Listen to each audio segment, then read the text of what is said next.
அதில் ரொம்ப ஃபேமஸ் ஆகிட்டோம். அது வந்து என்னுடைய தங்க லக்ஷ்மி, தம்பி வந்து கிருஷ்ணகுமார், நாங்கள் 3 பேரும் பண்ணிருந்தோம். அப்போது அது எவ்வளவுக்கும் போயிருக்கேன்னாக்கா, டெல்லியில் நம்மளுடைய very first president of India, அவருக்கு எதிராக நாங்கள் ராஷ்டிரபதி பவன்லே அது பண்ணி, அந்த புரக்கதா பண்ணி அவர்கிட்டேருந்து நாங்கள் வந்து ஆசீர்வாதம் எல்லாம் வாங்கிட்டோம். ஸோ இதெல்லாம் பார்க்க போனாக்கா எனக்கு வந்து ஸோ மெனி பீப்புள், எத்தனையோ பேர் என்னோடய லைஃப்பில் வந்திருக்காங்க. Like MD Ramanathan sir, SR Janakiraman sir, இவங்கெல்லாம் லெஜண்ட்ஸ் இல்லையா சங்கீதத்தில். மிருதங்கத்தில் பழனி சுப்பிரமணியம் பிள்ளை, அவருடைய ஃபர்ஸ்ட் டிசைபிள் சண்முகானந்தம் பிள்ளை, அவர்கிட்ட மிருதங்கம் தாள விவகாரங்கள் எக்கச்சக்கமாக கற்றுக் கொடுத்துருக்காரு. ஸோ ஒரு பக்கம் சங்கீதம், ஒரு பக்கம் இது. இந்த மாதிரி இருக்கிறச்சே நம்ம ப்ரொஃபஸர் சாமமூர்த்தி சார் அவருடைய 60th பர்த்டே, அதில் வந்து நாங்கள் பகவத்கீதா புர்ரகதா பண்ணோம்.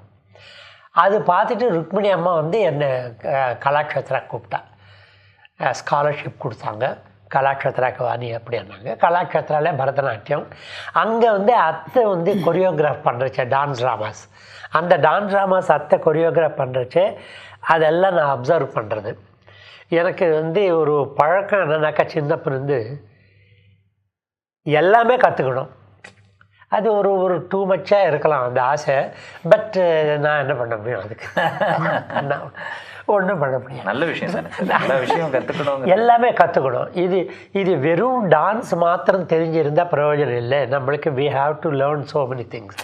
அந்த மாதிரி இருக்கிறச்சே அது பகவான் வந்து அந்த மாதிரி என்னுடைய லைஃப்பில் ஒரு ஆப்பர்ச்சுனிட்டிஸ் க்ரியேட் பண்ணியிருக்கார் அவர். Because maybe that is my purpose in life, I think so. So அந்த பாட்டுலேயும் சரி இது இல்லை. அத்தை வந்து கொரியோகிராஃப் பண்ணுறச்சே எப்படி பண்ணுறா அத்தை, அது that was a great education in life. நீங்கள் அத்தைன்னு சொல்கிறது வந்து ருக்மிணி அம்மா. ஓகே. கலாக்ஷேத்ரா ஆரம்பித்தாங்க இல்லையா ஃபவுண்டர், ருக்மிணி அம்மாவே எல்லாருமே அத்தை தான் கூப்பிடுவேன். ஓகே. அதனால் நாங்கள் அத்தனை கூப்பிடுவோம். அது வந்து அந்த கொரியோகிராஃப் பண்ணுறச்சே actually it was a feast to our eyes. So நீங்கள் கேட்ட கேள்விக்கு ஆக்சுவலாக ஆன்சர் இப்போ தான் வருது. இந்த மியூசிக், அப்புறம் வந்து தாள விஷயங்கள், அதுக்கப்புறம் வந்து ஒரு கொரியோகிராஃப் பண்ணுறச்சே வந்து நம்ம அப்படி கண்ணு மூடிண்டு ஒரு மெடிடேஷனில் அப்படி உட்காந்தாக்க நம்மளுக்கு எல்லாமே கண்ணுக்கு நம்ம மைண்டில் அது தெரியணும். கேரக்டர்ஸ் மூவ் பண்ணுறது இல்லைனாக்கா எப்படி அந்த ஒரு ஐட்டம் நம்ம இதுதான் ஃபைனல் ப்ராடக்ட்டு. அந்த விஷுவலைசேஷன் தான்.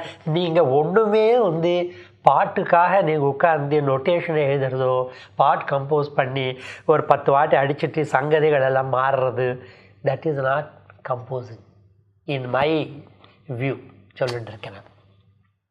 அதே மாதிரி தாளம் வந்து எந்த இடத்துல எந்த சுச்சுவேஷன்லே எந்த மாதிரி நட வரணும், எவ்வளோ இருக்கணும் அந்த ப்ரப்போர்ஷனேட்டாக. அதே மாதிரி வந்து கேரக்டர்ஸ் மூவ் பண்ணுறச்சு ரெண்டு அடி முன்னாடிக்கு ஒரு 2 ஸ்டெப்ஸ், பின்னாடிக்கு ஒரு ஸ்டெப், எதுக்கு போடுறோம் அந்த ஸ்டெப்புக்கு அதுக்கு ஒரு மீனிங்.